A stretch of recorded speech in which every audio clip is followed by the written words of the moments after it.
ہمارے چینل پاک ٹائم کو لائک کریں، سبسکرائب کریں اور ساتھ ہی بیل آئیکن کو پریس کریں، آپ کو اپڈیٹس ملتی رہیں گی۔ بسم اللہ الرحمن الرحیم۔ السلام علیکم ناظرین۔ اداکارہ عظمیٰ خان پر تشدد کرنے والی خاتون آمنہ کا شوہر عثمان عظمیٰ خان کا دفاع کرتا رہا۔ معاملے کی ایک اور مزید ویڈیو سامنے آ گئی۔ تفصیلات کے مطابق درجن مسلح گارڈز کے ساتھ اداکارہ عظمیٰ خان کے گھر پر دعویٰ بولنے والی خاتون آمنہ کا شوہر حملے کے وقت بھی عظمیٰ خان کا دفاع کرتا رہا۔ ویڈیو میں دکھایا گیا ہے کہ خاتون آمنہ کے ساتھ آئے گارڈز نے عثمان کو بھی پکڑ لیا، تاہم عثمان نے کہا کہ مجھے گولی مارنی ہے تو مار دو، کمرے میں کوئی مت جائے۔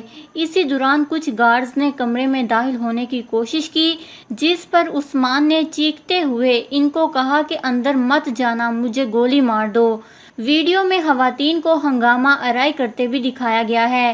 اسی دوران گارڈز کی جانب سے دروازہ توڑ دیا گیا۔ اس کے بعد کیا ہوا، اس حوالے سے اداکارہ عظمیٰ خان کی بہن ہما خان کا ویڈیو بیان بھی سامنے آ چکا ہے۔ ان کا کہنا تھا کہ عثمان سے میری 2 سال سے دوستی ہے، میں اعتکاف بیٹھی تھی، چاند رات کو جب کمرے سے باہر آئی تو سامنے عثمان بیٹھا تھا، اس نے 5 منٹ بیٹھنے کا کہا، تب ہی اچانک کچھ گارڈز دیوار پھیلان کر اندر آ گئے، خواتین گھر میں گھس گئیں اور ہمیں تشدد کا نشانہ بنایا، گارڈز کو کہا کہ ان لڑکیوں کو کمرے میں لے جاؤ۔ عظمیٰ خان کا بتانا ہے کہ انہیں جنسی ہراساں بھی کیا گیا۔ ان کو تشدد کا نشانہ بنانے والی خواتین گارڈز کو کہتی رہیں کہ انہیں ہاتھ لگاؤ، کمرے میں لے جاؤ۔